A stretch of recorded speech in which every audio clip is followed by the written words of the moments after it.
Rizkiku ada di langit, bukan di tempat kerja. Belajar tawakal kepada putri 10 tahun. Hatim Al-Asam rahimahullahu ta'ala, salah seorang ulama besar kaum muslimin, teladan kesederhanaan dan tawakal.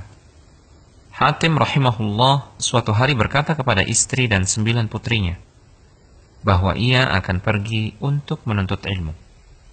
Istri dan putri-putrinya keberatan, karena siapa yang akan memberi mereka makan? Salah satu dari putri-putri itu berusia 10 tahun dan menghafal Al-Quran. Dia menenangkan semua. Biarkan beliau pergi. Beliau menyerahkan kita kepada Zat yang maha hidup, maha memberi rizki, tidak pernah mati. Hatim pun pergi. Hari itu berlalu, malam datang menjelang. Mereka mulai lapar, tapi tidak ada makanan. Semua mulai memandang protes kepada putri 10 tahun yang telah mendorong kepergian ayah mereka. Putri hafal Al-Quran itu kembali meyakinkan mereka. Beliau menyerahkan kita kepada Zat yang maha hidup, maha memberi rizki, dan tidak pernah mati. Dalam suasana seperti itu, pintu rumah mereka diketuk.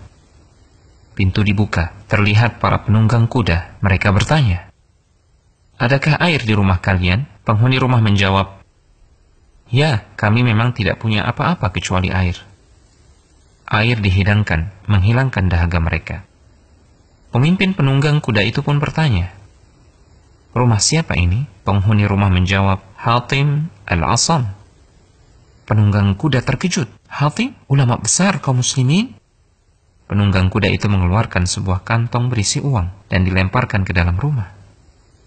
Dan berkata kepada para pengikutnya, "Siapa yang mencintai saya, lakukan seperti yang saya lakukan." Para penunggang kuda lainnya pun melemparkan kantong-kantong mereka yang berisi uang. Sampai pintu rumah sulit ditutup karena banyaknya kantong-kantong uang. Mereka kemudian pergi. Tahukah antum siapa pemimpin penunggang kuda itu? Ternyata dia adalah Abu Ja'far Al-Mansur, Amirul Mukminin. Kini giliran putri 10 tahun yang telah hafal Al-Quran itu memandangi ibu dan saudari-saudarinya.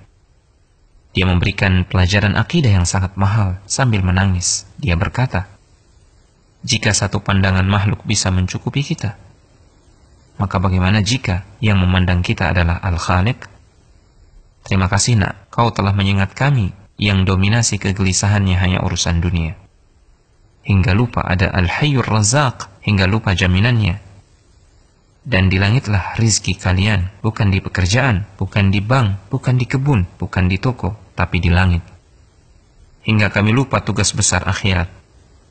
Duhai Allah, janganlah engkau menjadikan dunia sebagai kegundahan terbesar kami." وَفِي السَّمَاءِ رِزْقُكُمْ وَمَا تُوعَدُونَ فَوَرَبِّ السَّمَاءِ وَالْأَرْضِ إِنَّهُ لَحَقٌّ مِثْلَ مَا أَنَّكُمْ تَنطِقُونَ